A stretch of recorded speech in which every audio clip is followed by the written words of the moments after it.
To my channel. आज के video में हम सीखने जा रहे हैं मैथ गणित के 2 मोस्ट इम्पोर्टेंट क्वेश्चन। जैसा कि आप देख पा रहे हो स्क्रीन पर किस तरह के क्वेश्चन आज मेरी वीडियो का हिस्सा है, जो कि जनरली एग्जाम में कई बार जो है पूछे जाते हैं। इस तरह के क्वेश्चन को हम जो है एक आसान ट्रिक की हेल्प से सॉल्व कर रहे हैं और आंसर तक जल्दी पहुँचने की कोशिश करेंगे। ये वीडियो मेरा पार्ट फर्स्ट है, इसमें हम जो है इस तरह के क्वेश्चन को सॉल्व कर रहे हैं and with the help of trick आप आसानी से सॉल्व कर पाओगे।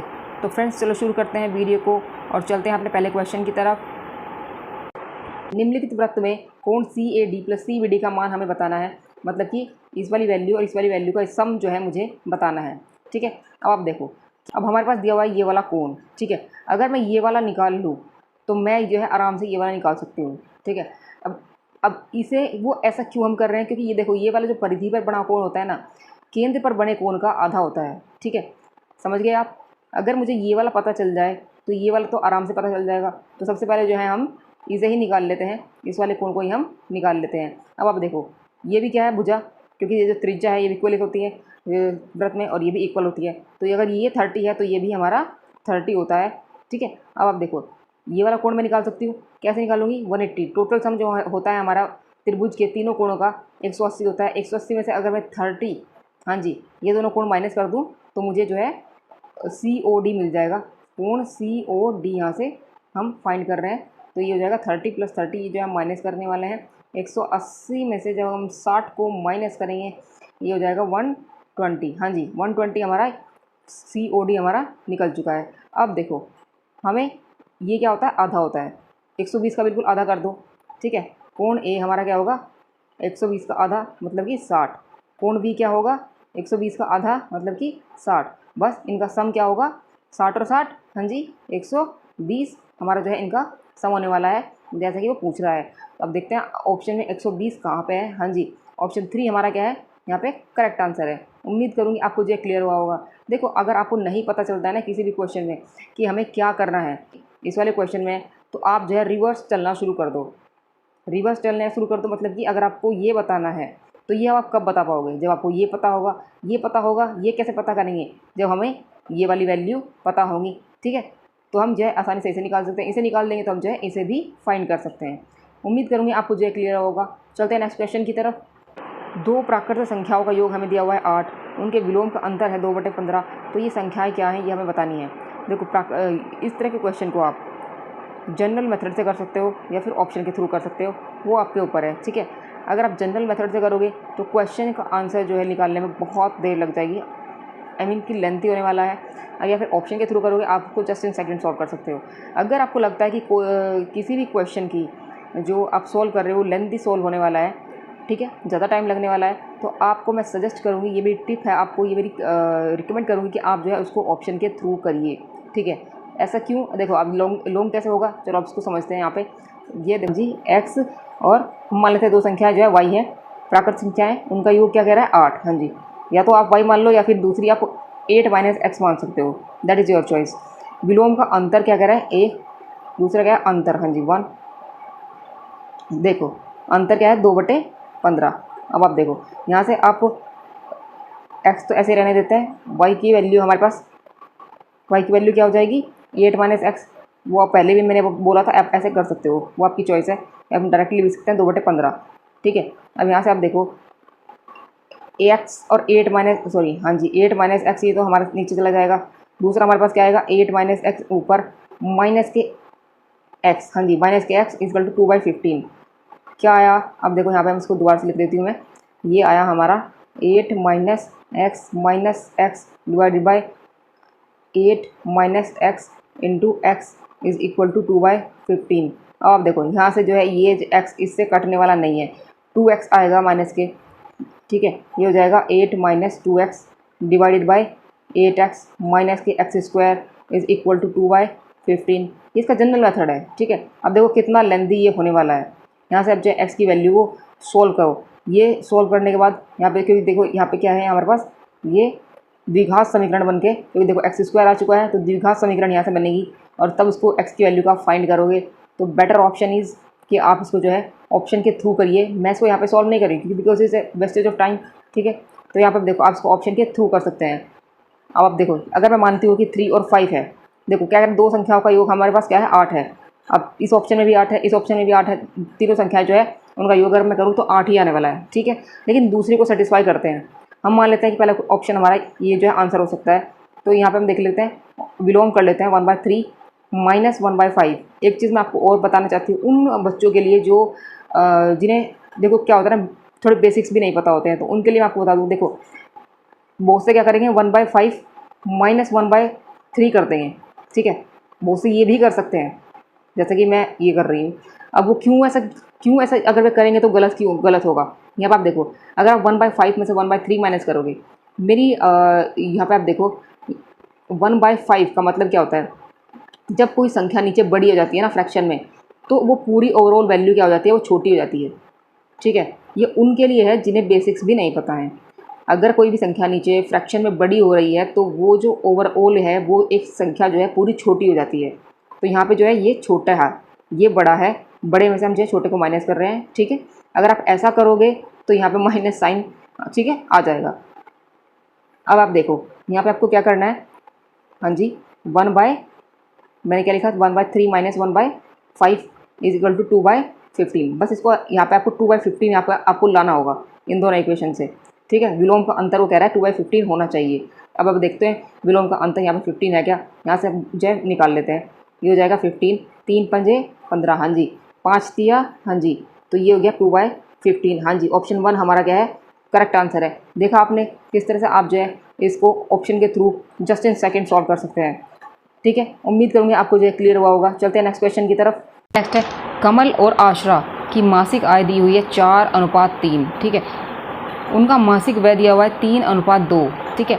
दोनों ही जो है 600 प्रति माह की बचत करते हैं। उनकी कुल मासिक आय क्या है ये हमें बतानी है। देखो किस तरह से आप इस क्वेश्चन को सॉल्व करोगे। यहाँ पे वो पूछ रहा है, देखो अगर आपको नहीं पता चलता है ना तो आप जो है उल्टा चलना शुरू कर दो।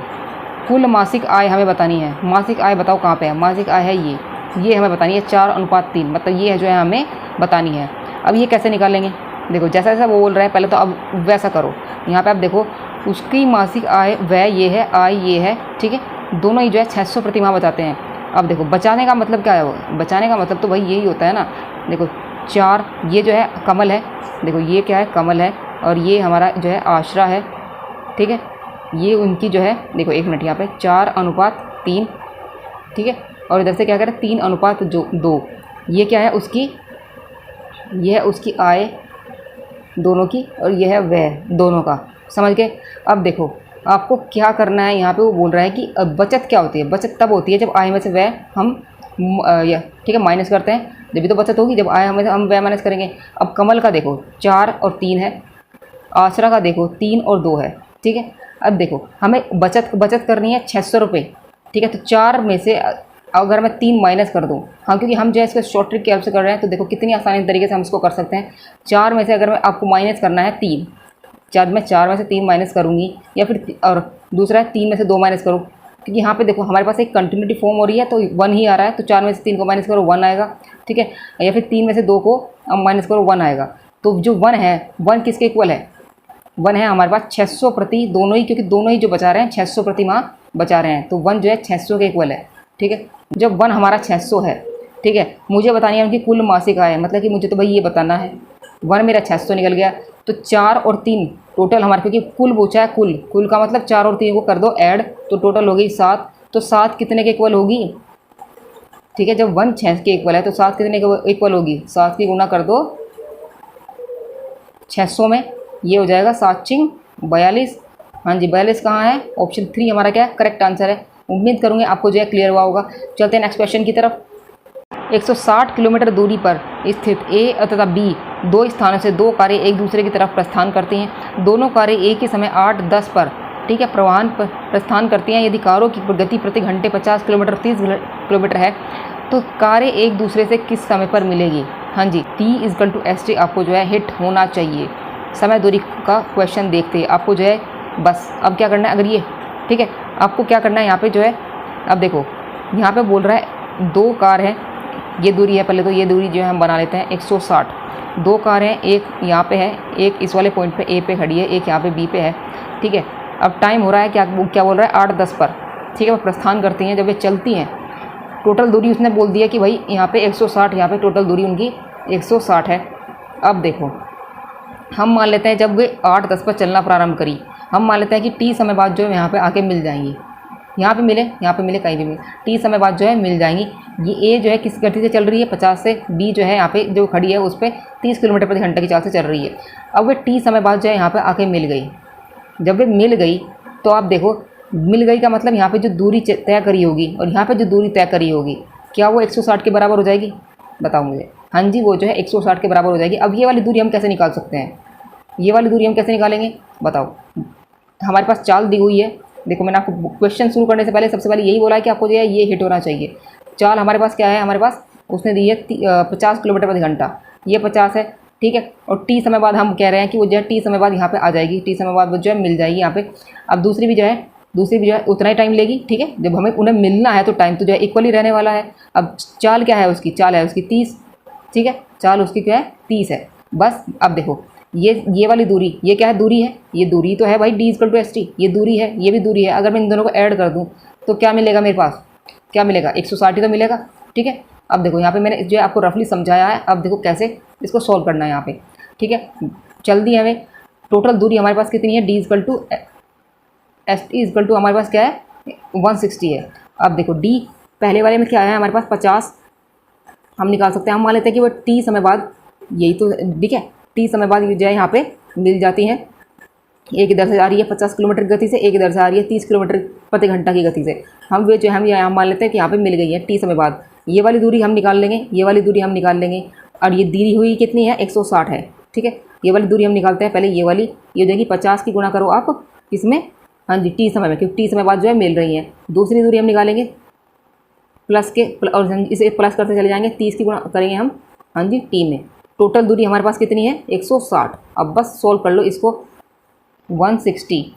अब यहाँ से हो जाएगा 80, टी इज़ इक्वल टू 160। तो टी की इक्वल टू क्या है? हाँ जी, 2 हमारा निकल चुका है। देखो, 2 घंटे बाद जो है वे एक दूसरे को मिलेंगे। अब 2 घंटे चली कितने पर थी? 8:10। घड़ी में जब टाइम था वो 8:10 पर चल गई थी। 2 घंटे हो चुके हैं तब वे मिली हैं। तो 8:10 में आपको क्या करना है? 2 घंटे को, हाँ जी, 2 घंटे को आपको इसमें जोड़ देना है। ये हो जाएगा 10 पर वे जो है मिलेंगी। देखो, अगर आपको इस तरह के क्वेश्चन को आपको नहीं पता है कि क्या करना है, ठीक है, मैं आपको बता रही हूँ, आपको इस तरह के क्वेश्चन का आपको समझ में नहीं आ रहा है कि क्या करना है, तो आपको एक तो चीज़ ऐसी रही होगी। देखो, मैंने आपको बोला था ना कुछ एक जो है पॉइंट आपको जरूर मिलेगा। देखो यहाँ पे क्या है, उसने बोली है टोटल दूरी, उसने बोली है 160 है, ठीक है। अब यहाँ से चलने के बाद भी एक दूरी आएगी, यहाँ से चलने के बाद भी एक दूरी आएगी, और वो 160 ही तो बनाएगी। बस आपको इस इक्वेशन को सोल्व करते ही आपको जो है आंसर निकल जाएगा। लेकिन आपको माइंड में हिट करना है कि देखो यहाँ पे जो उसने क्या चला? दूरी चली। यहाँ पे भी क्या चला? दूरी चली। तो ये जो है आपको माइंड में हिट करना है कि क्या हो रहा है क्वेश्चन में। दूरी चली और दूरी किसके इक्वल रख देंगे हम? दूरी के। तो आंसर जो है हमारा तभी निकलेगा। अब नेक्स्ट है, एक समलंब चतुर्भुज का क्षेत्रफल दिया हुआ है 180 वर्ग सेंटीमीटर। समांतर भुजाओं के बीच की दूरी दी हुई है 15 सेंटीमीटर। समांतर भुजाओं में से एक जो है 8 है, तो दूसरी भुजा की लंबाई हमें बतानी है। देखो, अगर आपको ऐसा दिया हुआ है तो हमारे पास एक जो फॉर्मूला होता है, ठीक है, समांतर समलंब चतुर्भुज का, हाँ जी, उनके बीच की दूरी अगर हमें दी हुई है, कितनी दूरी है? 15, हाँ जी। और एक जो है उसमें भुजा बोल दी है 8 है, एक भुजा उसकी ये 8 है। दूसरी अगर आपको फाइंड करनी है, मान लिया वो x है, हम मान लेते हैं, ठीक है। और वो कह रहा है कि उनके क्षेत्रफल दिया हुआ है 180 जगह, तो हम जो है उसका क्षेत्रफल निकाल सकते हैं। कैसे? जब भुजाएं दी हुई हो और बीच की दूरी हो, तो हम उसका क्षेत्रफल कैसे निकाल सकते हैं? अब देखो, क्षेत्रफल क्या होता है? हाँ जी, ये होता है 1/2 इंटू ये भुजा क्या है हमारे पास? भुजाओं का योग प्लस, हाँ जी, इंटू ऊंचाई कितनी है? 15। बस आपको यहाँ पे इसको सॉल्व करना है। अब क्षेत्रफल तो उसने दिया हुआ है, x की वैल्यू हम फाइंड कर सकते हैं। क्षेत्रफल क्या है यहाँ पे? देखो, 1/2 इंटू x प्लस 8, ऊंचाई है हमारे पास 15 इज इक्वल टू है हमारे पास 180 यहाँ से हमारा चल रहा है। अब देखो, इसको सॉल्व करना है। x प्लस 8 की वैल्यू क्या होगी? 180 गुना 2 डिवाइडेड बाई 15। अब इसको काट लो, 3 पंजे 3 छंग, हाँ जी, ये हो जाएगा 12, 5 से 12 बार, हाँ जी, तो 24 यहाँ से जो है वैल्यू निकल जाएगी x की। तो x की नहीं निकलेगी अभी, x की वैल्यू 24 में से हम जो है 8 माइनस करेंगे, ये उधर 8 जो है माइनस हो जाएगा, तो ये हो जाएगा 16। तो हाँ जी, एक भुजा जो है हमारी 16 निकल के आ चुकी है। ऑप्शन 1 हमारा क्या है? करेक्ट आंसर है। उम्मीद करूँगी आपको जो है क्लियर हुआ होगा। चलते हैं नेक्स्ट क्वेश्चन की तरफ। अब नेक्स्ट है, किसी विद्यालय में लड़कों तथा लड़कियों की संख्या का अनुपात दिया हुआ है 3:2। यदि 20% लड़के 40% लड़कियाँ छात्रवृत्ति प्राप्त करते हैं तो छात्रवृत्ति नया प्राप्त करने वाले विद्यार्थियों की प्रतिशतता हमें बतानी है। नए, समझ गए, नए। अब देखो ये जो है करने वाले हैं और हमें बतानी है ना करने वालों की। अब देखो यहाँ पे हमें क्या करने वाले हैं, यहाँ पे हाँ जी 3 और 2 हमें दिया हुआ है। ये जो है लड़के और लड़कियां हैं, ये हमारे पास क्या है बॉय है और ये हमारे पास गर्ल है। अब देखो 20% लड़कियों ने छात्रवृत्ति प्राप्त करी तो 3 का अगर मैं देखो 100 में से अगर मैं 20 माइनस कर दूं तो ना करने वाले निकल जाएंगे, ठीक है, ना करने वाले हमें निकल जाएंगे। तो 100 में से 20 को माइनस कर दो, ये हो जाएगा 80। ये हो जाए ना करने वाले, ये क्या है बॉय हैं, ठीक है, छात्रवृत्ति ना लेने वाले प्राप्त करने वाले, ठीक है। अब इसी तरह से गर्ल को निकाल लो क्योंकि हमें जो ना करने वाले ही फाइंड करने हैं, उन्हीं से जो हमारा क्वेश्चन सॉल्व होने वाला है, इसलिए हमें ना करने वाले ही हमने यहाँ से निकाल लिए। अब 40, हाँ जी लड़कियाँ कितनी हैं 2 है, ठीक है। 40 का 100 में से 40 को माइनस करो, जब हम 40 को माइनस करेंगे तो 60 हो जाएगा। ये जो है हमारे पास गर्ल है ना प्राप्त करने वाली छात्रवृत्ति, ठीक है। और वो कह रहा है, क्या कह रहा है, करने वाले विद्यार्थी तो जो है वो दोनों ही होंगे, ठीक है, तो दोनों को कर दो ऐड। अब वो क्या कर रहा है, प्रतिशतता बतानी है। प्रतिशतता तब कब बता सकते हैं हम, ये 3 है, ये बॉय है, ठीक है, ये गर्ल है, प्रतिशतता बतानी है। तो टोटल हमारे पास कितने छात्र हैं, हमारे पास 3 और 2 5, ये ठीक है 5 निकल गए हमारे पास टोटल हमारे पास। अब वो कह रहे हैं प्रतिशतता बतानी है, गुणा करनी किसकी 100% से हमें जो है गुणा करनी पड़ेगी, ठीक है। अब बस इस इक्वेशन को सॉल्व करना है। अब देखो जो 80 के नीचे 100 था वो और जो 60 के नीचे 100 था वो जो है मैं नीचे ले आई हूँ, ठीक है, और इधर भी हमारा क्या है 100 है, ये जो है इससे कट जाएगा, ठीक है। अब देखो 8 की गुणा करो 3 में, ये हो जाएगा 24, हाँ जी 24, और इधर से 6 दूनी 12 120 और डिवाइड करना है 5 से, हाँ जी। अब ये जो है हमारा प्रतिशतता बताएगा, ये हो जाएगा 36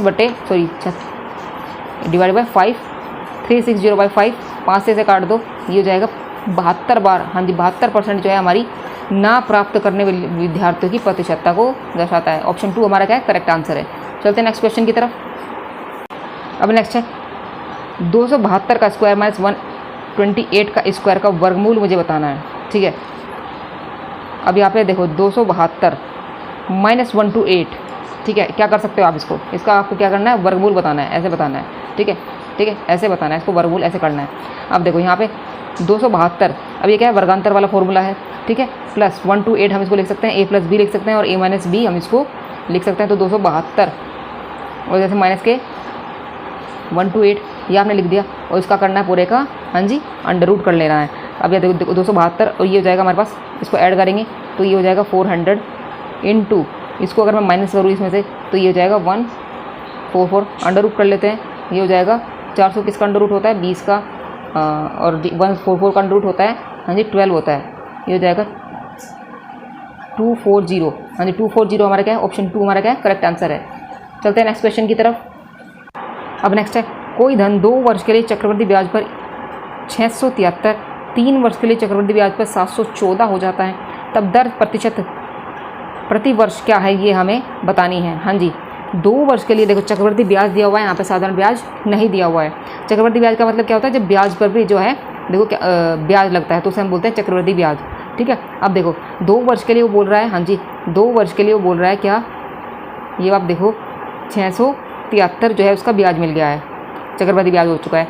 3 वर्ष के लिए जो है क्या बोल रहा है, हाँ जी 714 जो है उसका चक्रवृद्धि ब्याज निकल गया है। क्या होता है, इसको हम जो है एक ट्रिक के हेल्प से सॉल्व कर रहे हैं, ठीक है। 3 वर्ष में से जब हम 2 वर्ष घटा देंगे तो 1 वर्ष हो जाएगा, ठीक है, 1 वर्ष का। अब देखो यहाँ पे क्या है, इसमें से ये भी माइनस होगा, तो ब्याज में से जब ये माइनस होगा पहले वाले में से, दूसरे वाले में से जब ये पहले वाला माइनस होगा तो हमारे पास क्या निकलेगा, जो इनका अंतर होगा ब्याज होगा वही हमारा क्या होगा 673 पर साधारण ब्याज की तरह काम करेगा। कि अगर मैं 3 वर्ष में से इस 3 में से अगर मैं 2 को माइनस कर दूं, 2 वर्ष वाला जो है मैं माइनस कर दूं, ठीक है, 714 में से अगर मैं 673 को माइनस कर दूं तो यहाँ पे जो हमारा ब्याज निकलेगा, जो ब्याज निकलता है वो क्या होगा, वो 673 पर लगने वाला साधारण ब्याज ही तो होगा, ठीक है।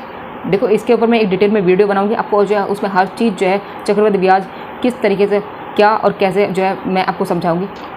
अब देखो 714 में से जब मैं 673 को माइनस कर रही हूँ तो एक वैल्यू आ रही है 41, ठीक है।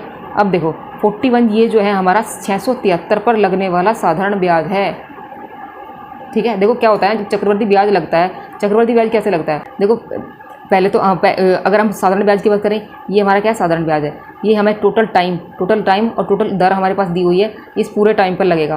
और चक्रवर्ती ब्याज हमारे पास क्या है, अगर मान लिए हमें ये 3 साल है, ठीक है, ये क्या है हमारे पास 3 साल है, और चक्रवर्ती ब्याज हमें निकालना हो तो पहले साल पर जो ब्याज लगा होगा, दूसरे साल पर ये जो ब्याज है ये तो चल ही रहा है, ठीक है, दूसरे साल पर जो ब्याज लगा होगा इस ब्याज का भी हमें ब्याज देना होगा, तीसरे साल पर जो ब्याज लगा होगा इस ब्याज का भी हमें ब्याज देना होगा। तो इसे बोलते हैं हम चक्रवर्ती ब्याज। अब यहाँ पे समझाया, जब 714 में से जब मैं 673 माइनस करूँगी, हाँ जी, तो यहाँ पे जो है 673 पर लगने वाला ब्याज क्या है हमारा, 41 रुपये है, ठीक है, ये आपको समझना होगा। अब देखो क्या करना है यहाँ पे क्वेश्चन में, क्या मैं बोल रही हूँ, हाँ जी, 673 पर लगा, 673 पर हमारे पास क्या है 1 और आर हमें जो है फाइंड करना है।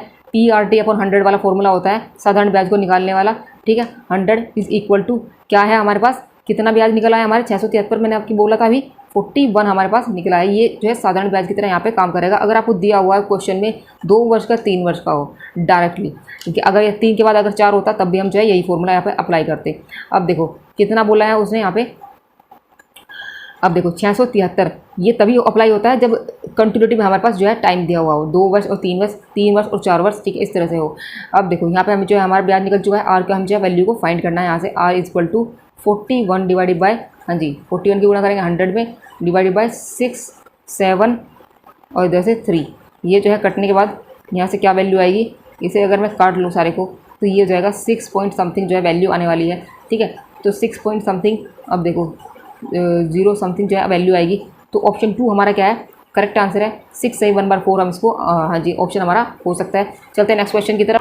024 द्वारा बनी बृहत्तम और लघुत्तम 3 अंकीय संख्याओं का औसत हमें बताना है। बृहत्तम का मतलब सबसे बड़ी, लघुत्तम का मतलब सबसे छोटी संख्या क्या बना सकते हैं हम। हमारे पास 2-3 अंक है, सबसे बड़ी संख्या बनाओ इसकी। सबसे बड़ी संख्या, बृहत्तम संख्या क्या होती है, हाँ जी, जब सबसे पहले 4 होगा, देखो वही तो सबसे बड़ी संख्या बना सकता है।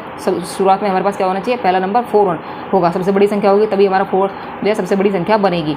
तो 4, हाँ जी, इसके बाद अगर मैं क्या रखूँ, 02 रखूँ या 20 रखूँ, हाँ जी 20 रखूँगी तो हमारे पास एक सबसे बड़ी संख्या यहाँ पे निकल जाती है। लघुत्तम कैसे निकलेगी, लघुत्तम के लिए हमें क्या करना होगा, देखो 3 अंकी बनानी है हमें। अगर मैं 0 रख दूँगी तो 3 अंकी वो नहीं बनेगी, 0 जो है माइनर नहीं होगा, तो ठीक है। तो 0 यहाँ पर हम नहीं रखेंगे, सबसे पहले हम रखेंगे 20, हाँ जी 4, ये क्या है सबसे छोटी संख्या हमारी बन गई है। अब वो क्या कह रहा है, इन संख्याओं का औसत बताना है। संख्याओं का औसत कैसे निकलता है, पहले तो करो योग और डिवाइड करो कितनी संख्या है, ये होता है हमारा औसत। तो 420 प्लस 204 डिवाइड करो 2 से, ये हो जाएगा हमारे पास 624 डिवाइड बाई 2, अब 2 से काट लो, ये हो जाएगा 312, हाँ जी 312। ऑप्शन 1 हमारा क्या है, करेक्ट आंसर है। उम्मीद करूँगी आपको जो है क्लियर हुआ होगा। चलते हैं नेक्स्ट क्वेश्चन की तरफ।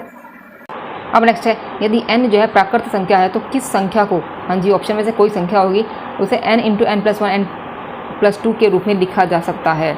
देखो अब देखो यहाँ पे देखो सबसे बड़ी संख्या 7 है, उसे तो हम लिख नहीं सकते, अगर हम ऑप्शन के थ्रू भी करें तो इसे तो नहीं लिख सकते। अब देखो 5 है विषम संख्या, उसे भी जो है हम गुणा करने के बाद जो है 5 नहीं ला सकते, क्योंकि यहाँ पे जो है n × n+1 × n+2 हो रहा है, तो गुणा करेंगे। प्राकृत है, देखो हम वो पहले बोल रहा है वो प्राकृत है, कोई यहाँ पे पॉइंट वाली संख्या नहीं है, प्राकृत है, तो ये भी हमारा जो है नहीं निकलने वाला, ये भी नहीं निकलने वाला। अब देखो 3, ये भी नहीं निकलने वाला, और 6, हाँ जी ये निकल सकता है। ये हो गया ऑप्शन के थ्रू, हम जो है आंसर को फाइंड कर लिया। लेकिन अगर आपको ऑप्शन के थ्रू भी नहीं करना है, बेसिक से ही करना है, तो अब जब देखो n प्राकृत संख्या है, n को हम देखो प्राकृत का मतलब क्या होता है 1 2 3 4, ठीक है। तो किस संख्या को हम जो है लिख सकते हैं, तो इसकी वैल्यू को जो है आप यहाँ पे पुट कर दो। 1 × n+1 का मतलब 2 हो जाएगा, n+2 का मतलब यहाँ पे हो जाएगा 3। अब देखो इसकी वैल्यू क्या आएगी, 6 आएगी, हाँ जी 6 किस ऑप्शन में है, 4 ऑप्शन में है।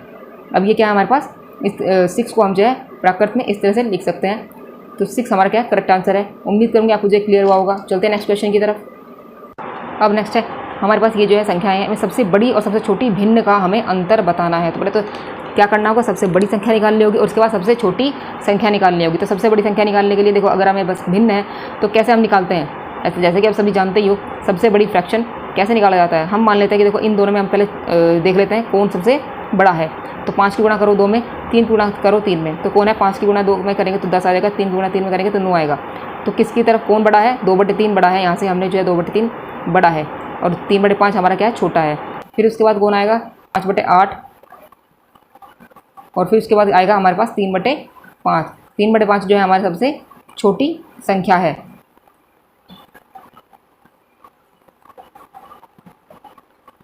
अब बस क्या करना है, इनका अंतर हमें फाइंड करना है, सबसे बड़ी का और सबसे छोटी का। सबसे बड़ी कौन है 2/3 और सबसे छोटी है 3/5। तो अंतर को हम जो है यहाँ पे निकाल सकते हैं। क्या होगा अंतर, यहाँ पे आप देखो 2/3 में से आप जो है माइनस करो 3/5 को, तो ये हो जाएगा 15।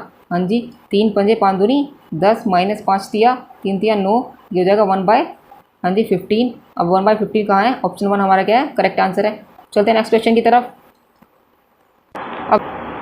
अब नेक्स्ट है, सुमन एक कार्य को 3 दिन में करती है, सुमित उसे 2 दिन में कर सकता है। दोनों मिलकर एक साथ कार्य को पूरा करें तो उन्हें जो है 150 रुपये मिले, तो इसमें सुमन का क्या भाग है। देखो 150 रुपये मिल रहे हैं, 150 रुपये मिल रहे हैं।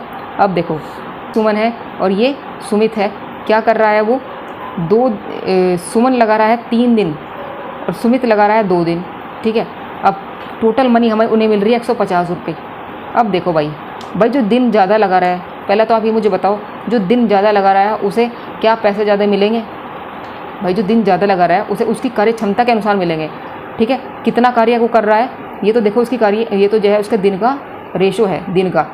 अगर मैं उनकी कार्य क्षमता मतलब वर्क का रेशो करूँ, वर्क कितना कर रहे हैं, 2:3 कर रहे हैं। ठीक है, भाई देखो जब कोई मनी मिलेगी तो उनके उसके कार्य के अनुसार तो मिलेगी या उनके दिन के हिसाब से मिलेगी कि वे कितने दिन ले रहे हैं, कि मतलब कि जो ज़्यादा दिन लेगा उसे ज़्यादा मनी मिलेगी, ऐसा थोड़ी ना है। जितना वो काम करेगा उसे उसके अनुसार मनी मिलेगी। ठीक है, तो वर्क का रेशो क्या है, 2:3 है। मतलब कि सुमन जो है 2 काम करता है तो सुमित जो है 3 काम करता है। अब 150 भी रुपये इसी हिसाब से बटेंगे। अब देखो सुमन का भाग हमें बताना है, ये है सुमन का भाग टोटल हमारे पास क्या है 150। जब मुझे इसका हिस्से करने होते हैं और मेरे पास अनुपात दिया हुआ हो, तब हम कैसे इसका अलग अलग कर सकते हैं। इस पहले क्योंकि सुमन क्या है, ये है 2 हमने यहाँ रख दिया, डिवाइड बाय टोटल क्या है हमारे पास, देखो मनी है तो टोटल हमें जरूर रखनी पड़ेगी। टोटल हमारे पास क्या है 5, नीचे रखेंगे 5, 5 से इसे काट दो, 5 दिया हाँ जी 15, तो 3 दूनी 6। टोटल जो सुमन का भाग है वो 60 रुपये। यहाँ से ऑप्शन 2 हमारा क्या है, करेक्ट आंसर है, मिलने वाला है सुमन को। इसी तरह अगर आपको सुमित का निकालना है तो आपको यहाँ पे 2 की जगह आपको क्या करना है, 2 की जगह आपको सिर्फ 3 रखना है और डिवाइड बाय नीचे करना है 5, ये आपको सुमित का भाग मिल जाएगा। देखो सुमित ने जो है ज़्यादा काम किया है तो सुमित को ज़्यादा मिलेगा। चलते हैं नेक्स्ट क्वेश्चन की तरफ। अब नेक्स्ट है, एक रेलगाड़ी 45 किलोमीटर प्रति घंटा की दर से चल रही है, 4/5 किलोमीटर की दूरी वह तय करने में कितने सेकंड में। अब नेक्स्ट है, रेलगाड़ी 45 किलोमीटर प्रति घंटा की गति से चल रही है, 4/5 किलोमीटर की दूरी वह कितने सेकंड में तय करेगी। हाँ जी, क्या हेड हुआ आपको, सबसे पहले D=ST जो है, ये उनके लिए मैं बार बार जो है रिपीट करती हूँ क्वेश्चन में जिन्हें जो है बेसिक भी नहीं पता होता है। तो D=ST आपने देखो निकाल लिया। अब हमें बतानी है टाइम हमें बताना है टाइम कैसे निकलेगा, D/S। ठीक है, अब D क्या है हमारे पास, देखो D उसने बोला है 4/5 किलोमीटर है। पहले तो आप ये देखो पैरामीटर क्या है, किलोमीटर प्रति घंटा। हाँ जी, इसको हम ऐसे सॉल्व कर सकते हैं, 4/5 D हमने रख दिया, डिवाइड बाई, इसको इधर रख लेते हैं मैं, देखो इसको हम रखते हैं इधर 4/5, ये D है, डिवाइडेड बाय वो क्या कह रहा है टाइम, अगर सॉरी S स्पीड क्या है उसकी 45। हाँ जी 45, और क्या करना है हमें, देखो ये क्या है हमारे पास किलोमीटर है, ये हमारे पास क्या है किलोमीटर, ये क्या है किलोमीटर पर हावर है, ये किलोमीटर से किलोमीटर कर जाएगा, हावर ऊपर चल जाएगा, मतलब ये जो है घंटा बच चुका है। ठीक है, ये हमारे घंटा बन जाएगा। तो ये देखो आप क्या करना है यहाँ पे 4/5 इंटू ये नीचे हो जाएगा 45, 5 जो है नीचे चला जाएगा। ठीक है, इंटू अब हमें देखो घंटा आ चुका है, घंटा मैंने आपको बताया कि गई जो है घंटा है, ये क्या है घंटा है। अब घंटे का बनाना है हमें सेकंड, देखो पहले करेंगे 60 से गुना बन जाएगी मिनट, और फिर दोबारा से करेंगे 60 से गुना बन जाएगा पूरे सेकंड बन जाएगा हमें। बस यहाँ पे आपको उसको सॉल्व करना है और कुछ भी नहीं यहाँ पे इस क्वेश्चन में करना है। ठीक है, 5 से 12 बार, 5 से 12 बार, और इधर से 3 चौक, हाँ जी 4 चौक 16 चौका 64। ऑप्शन 2 हमारा क्या है, करेक्ट आंसर है। उम्मीद करूँगी आपको जो क्लियर हुआ होगा। तो फ्रेंड्स कैसा लगा ये वीडियो, अगर वीडियो अच्छा लगा हो तो लाइक कमेंट शेयर जरूर कीजिए, चैनल को सब्सक्राइब जरूर कीजिए जिससे कि आपको नए नए नोटिफिकेशन मिलता रहे। तो फ्रेंड्स आज की वीडियो में बस इतना ही, कल फिर मिलते हैं एक नई वीडियो में, तब तक के लिए जय श्री राम।